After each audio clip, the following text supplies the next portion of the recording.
Kedarnath career point. Friends, सभी लोगों का केदारनाथ कैरियर पॉइंट्स में बहुत बहुत स्वागत है।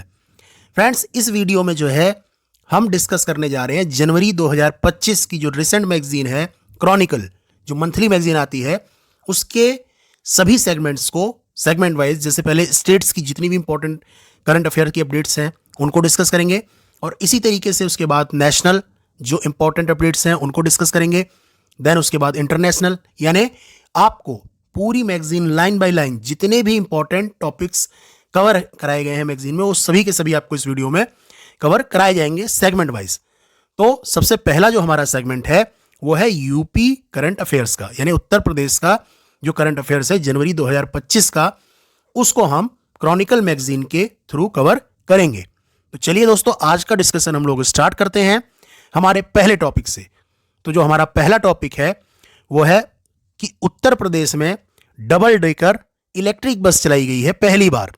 ठीक है, तो एक तो यार एग्जाम में डेट पूछते हैं, तो ये ध्यान रखना कब, 9 नवंबर 2024, क्योंकि अभी हमारा जो रिसेंट पेपर हुआ था उसमें डेट्स पूछ रखी थी, इवन मंथ्स भी पूछ रखे थे, डेट्स पूरी एग्जैक्ट।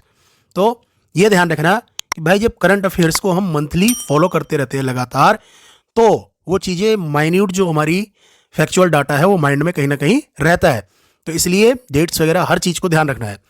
तो 9 नवंबर 2024 को जो मुख्यमंत्री योगी आदित्यनाथ हैं, उन्होंने लखनऊ के इंदिरा गांधी प्रतिष्ठान में, ठीक है भाई, तो इंदिरा गांधी प्रतिष्ठान ध्यान रखना कहाँ पर, लखनऊ के, और कौन सा कार्यक्रम था, आकांक्षा हाट कार्यक्रम। इसमें राज्य की पहली डबल डेकर इलेक्ट्रिक बस का शुभारंभ किया। ठीक है, इस कदम का उद्देश्य एक ऐसी बस सेवा प्रदान करना है जो शहरी क्षेत्रों में यातायात की जो समस्या है उसको कम कर सके और पर्यावरण संरक्षण सुनिश्चित करने में मदद कर सके। तो ये इसके दो उद्देश्य हैं। ठीक है, नेक्स्ट हम बात करते हैं कि भाई जो ये बस स्टार्ट की गई है डबल इलेक्ट्रिक बस सेवा, इसके अंदर और कौन कौन से फीचर्स हैं। तो पहले जो फीचर की हम बात करें कि भाई महिला यात्रियों के लिए जो टिकट है उस पर 50% की छूट है। ठीक है, ये घोषणा भी की गई। इसके अतिरिक्त उन्होंने हेरिटेज रूट पर संचालित सेवाओं में प्रत्येक शनिवार को सुबह की यात्रा में महिलाओं को निःशुल्क यात्रा की सुविधा प्रदान करने की घोषणा भी की गई। ठीक है, अगला जो इसमें इंपॉर्टेंट पॉइंट है कि भाई मुख्यमंत्री ने कहा कि हिंदुजा जो समूह है वह राज्य में इलेक्ट्रिक वाहन प्लांट स्थापित कर रहा है, जिसका उत्पादन जल्द ही शुरू होने की उम्मीद है। ठीक है, तो ये हमारी जो है पहला टॉपिक था जो कि हमारा यूपी से करंट अफेयर्स का निकल के आ रहा था। अब नेक्स्ट टॉपिक हम देखते हैं। तो नेक्स्ट जो हमारा टॉपिक है वो है digital India common service centre परियोजना। तो डेट कब है, 1 नवंबर 2024 को जो हमारी इलेक्ट्रॉनिक्स एंड सूचना प्रौद्योगिकी मंत्रालय है माइटी, उसने बताया कि ग्रामीण भारत में डिजिटल कार्य प्रणाली को बढ़ावा देने और डिजिटल जो सर्विसेज हैं उसका जो बेनिफिट है वो प्रत्येक नागरिक तक पहुंचाने के लिए मंत्रालय द्वारा उत्तर प्रदेश के, ये ध्यान रखना है, कौन कौन से 2 जिले हैं जहां से ये digital India common service centre चालू किया गया है। पहला है पीलीभीत और दूसरा है गोरखपुर जिले से। ठीक है, तो ये 2 जिले हमारे, पहला पीलीभीत, दूसरा गोरखपुर, यहां से इस योजना का शुभारंभ किया गया है। ठीक है, यह पहल लगभग 10 जिलों के सभी ग्राम पंचायतों में जो है एक केंद्र स्थापित करेगी, और देश भर में अगर हम बात करें तो कुल जो है 4740 केंद्र बनेंगे, और परियोजना के तहत पीलीभीत की अगर हम बात करें तो वहीं पर 720 केंद्र स्थापित किए जाएंगे, जबकि गोरखपुर की अगर हम बात करें तो 1273 केंद्र गोरखपुर में ये स्थापित किए जाएंगे। इसी तरीके से जो है अलग अलग भारत में अलग अलग शहरों में, संभाजीनगर महाराष्ट्र में 870 केंद्र। अब ये इतना ज़्यादा इसमें यूपी से रिलेटेड जो आपका है वो पता होना चाहिए, बाकी अलग अलग जगहों का इसमें दिया हुआ है वो इतना इंपॉर्टेंट नहीं है। ठीक है, तो ये ध्यान रख लेना। और एक चीज़ इसमें और रहती है कि भाई तकनीकी निगरानी का जो प्रबंधन है ये CAC e governance services India limited द्वारा किया जाएगा। अगर मतलब कोई बात करता है कि इसमें जो टेक्निकल मैनेजमेंट है यानी तकनीकी निगरानी कौन करेगा, तो CAC e governance services India limited द्वारा। ठीक है, और बजट की बात करें तो 31 करोड़ रुपए से अधिक का बजट है ये परियोजना का। और 6 महीने तक स्टार्टिंग में चलेगी, जिसे बढ़ा करके 9 महीने तक की करने की संभावना पर विचार किया जा रहा है। ठीक है, उसके बाद अगर हम बात करें कि भाई इसका जो प्राथमिक लक्ष्य क्या है स्कीम का, तो जो प्राथमिक लक्ष्य है एकीकृत मंच यानी इंटीग्रेटेड प्लेटफॉर्म बनाना है, जो ग्रामीण नागरिकों को वित्तीय और वाणिज्यिक सेवाओं के साथ साथ आवश्यक ई गवर्नेंस सेवाएं भी प्रदान करे। अगला हमारा जो यूपी से रिलेटेड करंट अफेयर का टॉपिक है वो है कि उत्तर प्रदेश में डीजीपी की जो नियुक्ति हुआ करती थी ना पहले, उसमें नियम जोड़े गए हैं, यानी नए नियम अपनाए गए हैं। उन नियमों के बारे में हमें पढ़ना है, पता होना चाहिए कि भाई कमेटी बनेगी, कौन सी कमेटी में कौन से मेंबर रहेंगे, तो उनको हम देखते हैं। तो भाई 4 नवंबर 2024 को जो राज्य का मंत्रिमंडल है उन्होंने जो है पुलिस महानिदेशक यानी डीजीपी के स्वतंत्र और पारदर्शी चयन के लिए पुलिस महानिदेशक उत्तर प्रदेश चयन एवं नियुक्ति नियमावली 2024 को मंजूरी दे दी है। ठीक है, तो ये ध्यान रखना है। पहली बात तो पुलिस महानिदेशक उत्तर प्रदेश चयन नियुक्ति नियमावली कौन सी है, 2024। नए नियमों के तहत अगर हम बात करें तो राज्य के जो डीजीपी हैं उसका चयन कौन कौन करेगा, भाई हाई कोर्ट यानी उच्च न्यायालय के सेवानिवृत्त रिटायर्ड जज हो कोई, उनकी अध्यक्षता में जो है एक समिति का गठन किया जाएगा जो यूपी के डीजीपी हैं उनकी नियुक्ति की संबंधित सिफारिश देगी। और ये जो प्रक्रिया है पहले की प्रक्रिया से अलग है, जिसके तहत राज्य द्वारा संघ लोक सेवा आयोग के नामों, पहले की बात कर रहा है कि पहले क्या होता था कि भाई जो राज्य द्वारा संघ लोक सेवा आयोग यानी यूपीएससी को जो है नामों की सूची भेजी जाती थी और जिसके द्वारा उन नामों का चयन किया जाता था। पहले ऐसा होता था। अब क्या होगा परिवर्तन के बाद कि भाई एक चयन समिति बनेगी, सिलेक्टिंग कमेटी, और कौन कौन उसमें मेंबर रहेगा, राज्य के मुख्य सचिव मेंबर रहेंगे, यूपीएससी के एक नामित व्यक्ति नॉमिनेटेड पर्सन भी रहेंगे, और उत्तर प्रदेश जो लोक सेवा आयोग है इसके अध्यक्ष हो या उनके द्वारा नामित कोई व्यक्ति हो। ठीक है, और कौन, गृह विभाग के अतिरिक्त मुख्य सचिव, ठीक है, या प्रधान सचिव हो, और राज्य के सेवानिवृत्त डीजीपी सदस्य के रूप में शामिल होंगे। ठीक है, और चयन प्रक्रिया का पात्र होने के लिए जो उम्मीदवार हैं उनके पास रिक्ति सृजन की तिथि पर कम से कम भाई 6 महीने की सर्विस सेवा जो है वो तो होनी ही चाहिए शेष। ठीक है, ये बात हो गई। अगला जो इसी में पॉइंट इंपॉर्टेंट है वो ये है कि केवल उन अधिकारियों पर ही विचार किया जाएगा जो वर्तमान में वेतन मैट्रिक्स, जो पे लेवल मैट्रिक्स होता है उसके स्तर 16 पर हो, महानिदेशक की भूमिका में कार्यरत है, उन्हीं लोगों को एलिजिबल माना जाएगा। ठीक है, तो ये चीजें काफी डिटेल में दे रखी हैं, आपको पता होना चाहिए। यूपी स्पेसिफिक जो करंट अफेयर का क्वेश्चन है वो यहां से बन सकता है। अगला टॉपिक अगर हम बात करें तो वह है भाई सेमीकंडक्टर के निर्माण से जुड़े मेगा प्रोजेक्ट को मंजूरी प्रदान की गई। 4 नवंबर 2024 को उत्तर प्रदेश कैबिनेट ने HCL समूह की जो है वाम सुंदरी इन्वेस्टमेंट प्राइवेट लिमिटेड कंपनी है, ठीक है, और एक और है हीरानंद ग्रुप की जो है टार्क सेमीकंडक्टर्स प्राइवेट लिमिटेड, तो इनके द्वारा कहां पर ये ध्यान रख लेना भाई, जेवर में, ठीक है, यूपी के जेवर में अंतरराष्ट्रीय हवाई अड्डा जो बन रहा है उसके पास में ही सेमीकंडक्टर विनिर्माण इकाइयों की स्थापना को मंजूरी दी गई है। ठीक है, ये बात ध्यान रख लेना है।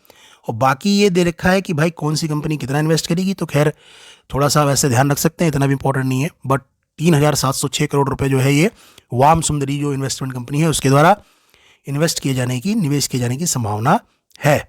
ठीक है, और टार्क जो सेमीकंडक्टर प्राइवेट लिमिटेड है उसमें 2 कंपनियां हैं, तो उसमें से जो टार्क है वो 28,440 करोड़ रुपए का निवेश करेगा, और ये 2 परियोजनाएं राज्य आईटी विभाग द्वारा समर्थित हैं। ठीक है ना, राज्य का जो आईटी विभाग है उसके द्वारा समर्थित है, और एक प्रमुख सेमीकंडक्टर विनिर्माण इकाई स्थापित करेंगी। ठीक है, तो इससे लोगों को जो है 1,000 लोगों को लगभग डायरेक्ट और 10,000 लोगों को लगभग इनडायरेक्ट यानी अप्रत्यक्ष रूप से भी रोजगार मिलेगा। ठीक है, हमारा जो नेक्स्ट टॉपिक है वो है पशुपालन एवं पैरा वेटरिनरी मेडिसिन में पाठ्यक्रम शुरू करने की नीति। तो 4 नवंबर 2024 को उत्तर प्रदेश कैबिनेट ने पशुपालन एवं पैरा वेटरिनरी मेडिसिन में डिप्लोमा और जो सर्टिफिकेट कार्यक्रम है उसको शुरू करने के लिए जो नीति तैयार करनी है उसके प्रस्ताव को मंजूरी दे दी है। और यह नीति जो है राज्य में चाहे प्राइवेट यानी निजी संस्थान हो या सरकारी, दोनों तरीके के संस्थानों को पशुपालन डिप्लोमा एवं प्रमाण पत्र पाठ्यक्रम पेश करने की अनुमति देने के लिए नियम बनाएगी। ठीक है, इसके तहत क्या होगा, व्यक्तियों को जो पैरा विशेषज्ञ है, ठीक है, उनको आवश्यक प्रशिक्षण और कौशल प्रदान किया जाएगा। इस पहल से जो ग्रामीण क्षेत्र है जहां पर पशु चिकित्सा देखभाल की जो गुणवत्ता है उसमें काफी वृद्धि होने की उम्मीद है, और जहां पर अभी प्रशिक्षित पशु चिकित्सा कर्मियों की पहुंच जो है नहीं हो पाई है, वहां पर भी इनकी पहुंच हो पाएगी। पूरे भारत की अगर हम बात करें तो 34,500 जो है पशु चिकित्सक हैं, जिसमें यूपी में अगर हम बात करें वर्तमान में तो केवल 8,193 पशु चिकित्सक ही हैं। तो पशु चिकित्सकों की जो एक कमी है, इससे जो है भारत में जो ग्रामीण क्षेत्र है वहां पर ये समस्याएं देखने को मिलती है, क्योंकि जो पैरा विशेषज्ञ होते हैं वो टीकाकरण हो गया, घाव की देखभाल हो गया, प्राथमिक चिकित्सा हो गया, सामान्य पशु की जो भी स्वास्थ्य की देखभाल की काम होते हैं उसमें इनकी जो है महत्वपूर्ण भूमिका देखने को मिलती है। ठीक है, नेक्स्ट टॉपिक की अगर हम बात करें तो वीर गाथा परियोजना 4.0 में जो उत्तर प्रदेश है वो शीर्ष स्थान पर इस बार रहा है। तो इस खबर को हम विस्तार से एक बार देख लेते हैं कि जो हाल ही में उत्तर प्रदेश ने 45 लाख से अधिक छात्रों के नामांकन के साथ असाधारण उपलब्धि प्रदर्शित करते हुए वीर गाथा परियोजना 4.0 में शीर्ष स्थान प्राप्त किया है। उत्तर प्रदेश ने न केवल पिछले साल थे 39 लाख जो है स्टूडेंट उनका रजिस्ट्रेशन हुआ था उसको भी पार कर लिया है, बल्कि दिल्ली को भी पीछे छोड़ दिया है जहां पिछले साल सबसे ज्यादा छात्रों ने नामांकन किया था। और अगला सवाल कि वीर गाथा परियोजना 4.0 में इस बार जो है दिल्ली ने ये 18 लाख, ठीक है, इतना नामांकन किया और इसके साथ ये दूसरा स्थान दिल्ली का रहा, जबकि 13,91,187 जो है बिहार तीसरे स्थान पर रहा है। ठीक है, और इसी वर्ष जो है उत्तर प्रदेश के जो सभी 75 जिले हैं, ठीक है, पिछले वर्ष की तुलना में अधिक नामांकन दर्ज किए गए, और देश में सबसे अधिक भागीदारी जो 50 जिले हैं उसमें से 18 जिले जो है यूपी के भी हैं। और अग्रणी जिलों की हम बात करें तो पीलीभीत इसमें 2,92,756, बुलंदशहर 2,68,852, संत कबीर नगर में 2,35,934, लखीमपुर खीरी में 1,32,414 और सिद्धार्थनगर में 1,24,950। हरदोई जिले की बात करें तो 1,22,973, लखनऊ की बात करें तो 1,19,908 रजिस्ट्रेशन शामिल हैं। अब अगर हम बात करें कि वीर गाथा 4.0 परियोजना जो ऑनलाइन नामांकन हुआ था 16 सितंबर से लेकर जो है 31 अक्टूबर 2024 तक हुआ था, और इसमें क्या होता है कि भाई जो कक्षा 1 से लेकर के 12 तक के जो विद्यार्थी होते हैं उनको बहादुरी पुरस्कार विजेताओं पर आधारित जो है कोई ना कोई रचना करनी होती है, रचनात्मक गतिविधियों में भाग लेने के लिए आमंत्रित किया गया, जिसमें हम क्या क्या रचना कर सकते हैं, कविता, निबंध, कहानी, चित्रकला या वीडियो प्रतियोगिताएं, अलग अलग तरीके की ये शामिल है। और वीर गाथा परियोजना जो है 2 मंत्रालय कौन कौन से इन्वॉल्व है इसमें ये भी ध्यान रखना है, पहला रक्षा मंत्रालय और दूसरा जो है केंद्रीय शिक्षा मंत्रालय। ठीक है, इनकी एक संयुक्त पहल है ये, और वर्ष 2021 में वीरता पुरस्कार पोर्टल जो है उसके तहत इसको लॉन्च किया गया था। तो ये भी ध्यान रखना, स्कीम का क्वेश्चन आ जाता है एग्जाम में। तो जो वीर गाथा 4.0 परियोजना है वो ज़्यादा इंपॉर्टेंट हो गई है क्योंकि यूपी इसमें शीर्ष स्थान पर है, और ये चालू कब की गई थी, 2021 में ये परियोजना चालू की गई थी। और इसका प्रमुख उद्देश्य जो है छात्रों को सशस्त्र बलों के वीर जवानों की प्रेरक कहानियों से जो है क्या करना है, जोड़ना है। ठीक है, तो ये हमको जो है ध्यान रखना है। अब हम बढ़ेंगे हमारा नेक्स्ट टॉपिक की तरफ। ठीक है, तो जो नेक्स्ट टॉपिक है हमारा कि भाई उत्तर प्रदेश की जो ये यूपी मदरसा शिक्षा बोर्ड अधिनियम जो था 2024, इसकी संवैधानिक वैधता के ऊपर जो डिस्कशन करना था, तो उसके अंदर हम देखते हैं कि भाई सुप्रीम कोर्ट का जो लेटेस्ट जजमेंट आया था वो क्या कहता है। तो 5 नवंबर 2024 को सुप्रीम कोर्ट ने, जो केस का नाम है अंजुम कादरी बनाम भारत संघ एवं अन्य मामले में, उत्तर प्रदेश मदरसा शिक्षा बोर्ड अधिनियम 2004 की संवैधानिक वैधता को बरकरार रखा है सुप्रीम कोर्ट ने। ठीक है, इस निर्णय में हुआ क्या है कि भाई सुप्रीम कोर्ट ने जो इलाहाबाद उच्च न्यायालय, हाई कोर्ट जो था इलाहाबाद, उसके 22 मार्च 2024 को जो फैसला आया था उसको खारिज कर दिया गया, जिसमें यह कहा गया था कि मदरसा अधिनियम असंवैधानिक जो है ऐसा कहा गया था। तो इस बात को जो है खारिज कर दिया किसने, माननीय उच्चतम न्यायालय ने। ठीक है, नेक्स्ट क्वेश्चन, मतलब इसका जो नेक्स्ट टॉपिक है वह है कि उच्च न्यायालय ने जो है जब इस कानून को जो है क्या कहा था कि भाई धर्मनिरपेक्षता के सिद्धांत, जिसमें हमारा आर्टिकल 14 आता है, आर्टिकल 21 आता है और 21A आता है, इसका उल्लंघन हो रहा था, ऐसा इलाहाबाद उच्च न्यायालय की तरफ से कहा गया था। और साथ ही साथ जो यूजीसी यानी विश्वविद्यालय अनुदान आयोग का जो अधिनियम है 1956 का, उसकी धारा 22 का भी उल्लंघन इसमें माना गया था। लेकिन सर्वोच्च न्यायालय ने कहा कि अधिनियम का उद्देश्य मदरसों द्वारा प्रदान की जा रही शिक्षा के स्तर को मानकीकृत करना था, ठीक है। और इसने उच्च न्यायालय के इस दृष्टिकोण को सही नहीं ठहराया कि अधिनियम अल्पसंख्यकों के अधिकारों में हस्तक्षेप करता है, ठीक है।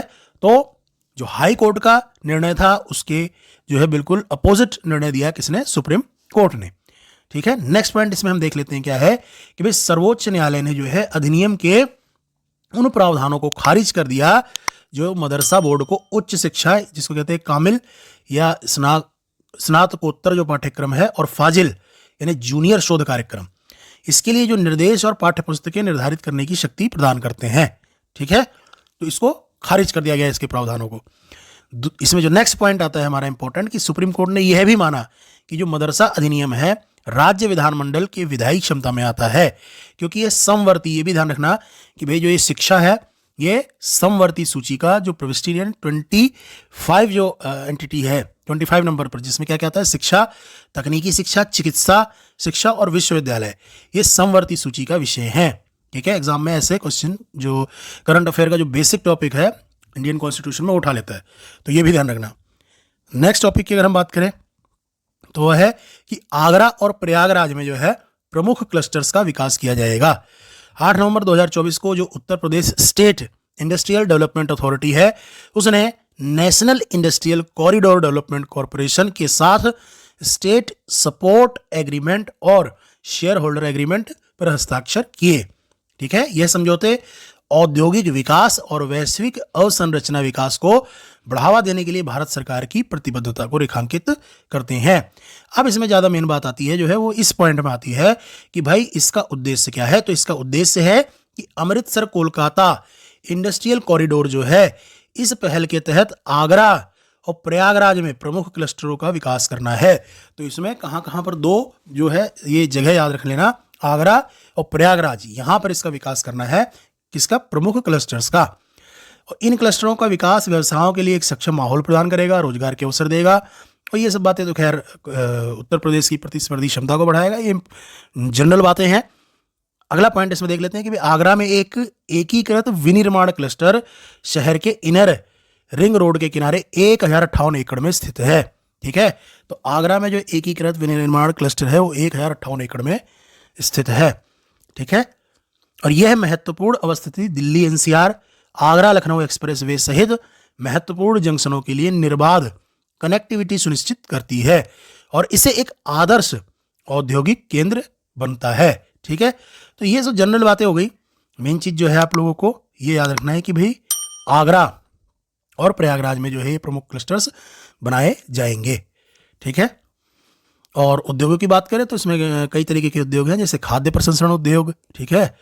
तो खाद्य प्रसंस्करण के बाद चमड़ा, वस्त्र, साइकिल निर्माण, पैकेजिंग जैसे जो भी उद्योग हैं उन पर ध्यान केंद्रित करने के लिए इसको डिजाइन किया जा रहा है, ठीक है। हमारे जो मेन टॉपिक्स थे वो तो कवर हो गए। अब कुछ फैक्चुअल इन्फॉर्मेशन है उनको भी एक बार देख लेते हैं।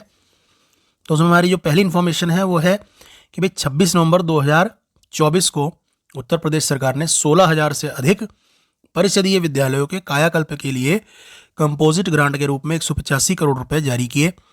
और 11-12 नवंबर 2024 के मध्य जो इलेक्ट्रॉनिक एंड सूचना प्रौद्योगिकी मंत्रालय है उसने लखनऊ में 2 दिन के लिए साइबर सुरक्षा कार्यशाला का आयोजन किया।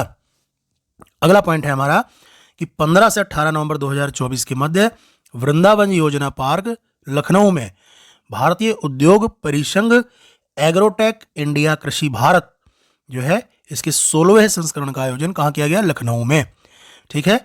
नेक्स्ट पॉइंट हम देख लेते हैं कि भाई 15 से 20 नवंबर 2024 के मध्य संगीत नाटक अकादमी उत्तर प्रदेश में जनजातीय गौरव दिवस के उपलक्ष्य में अंतर्राष्ट्रीय जनजातीय सहभागिता महोत्सव का आयोजन किया गया।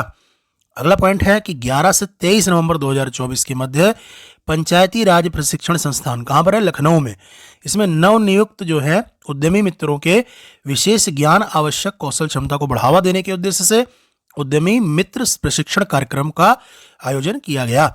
अगला पॉइंट है हमारा कि भाई 11 नवंबर 2024 को गुरु गोरखनाथ आयुष विद्यालय जो है उसके कुलपति प्रोफेसर जो AK सिंह है, इन्होंने आजमगढ़ जिले के जो इटौरा चंदेश्वर में सर्वदेव आयुर्वेदिक मेडिकल कॉलेज का उद्घाटन किया। नेक्स्ट पॉइंट कि नवंबर 2024 में उत्तर प्रदेश के पर्यटन विभाग ने पर्यटन स्थलों के निकट होम स्टे को बढ़ावा देने के लिए लखनऊ स्थित वेबीवर नेस्ट के साथ एक समझौते पर हस्ताक्षर किए। ठीक है। अगला इंपॉर्टेंट है कि भाई मुरादाबाद नगर निगम द्वारा जल्द ही शहर में 10 मेगावाट क्षमता का जो है सोलर पार्क बनाया जाएगा। ठीक है, ये ध्यान रख लेना। अगला पॉइंट है कि 1 से 2 फरवरी 2025 के मध्य प्रयागराज में जो महाकुंभ मेला आयोजित होने जा रहा है, तो वहां पर जो है इस दौरान प्रकृति और वन्य जीवों के संरक्षण के प्रति युवाओं में जो है अवेयरनेस यानी जागरूकता फैलाने के उद्देश्य से बर्ड फेस्टिवल का आयोजन किया जाएगा। तो ये एनवायरनमेंट से रिलेटेड है, इसको ध्यान रखना इंपॉर्टेंट है। बर्ड फेस्टिवल कहां पर किया जाएगा? महाकुंभ मेले में, प्रयागराज में। और इसकी थीम की बात करें तो कुंभ की आस्था, ठीक है, प्रकृति संरक्षण, जलवायु, ठीक है ना, ये इसकी जो है थीम रहने वाली है, इसके विषय। तो ये ध्यान रखना है।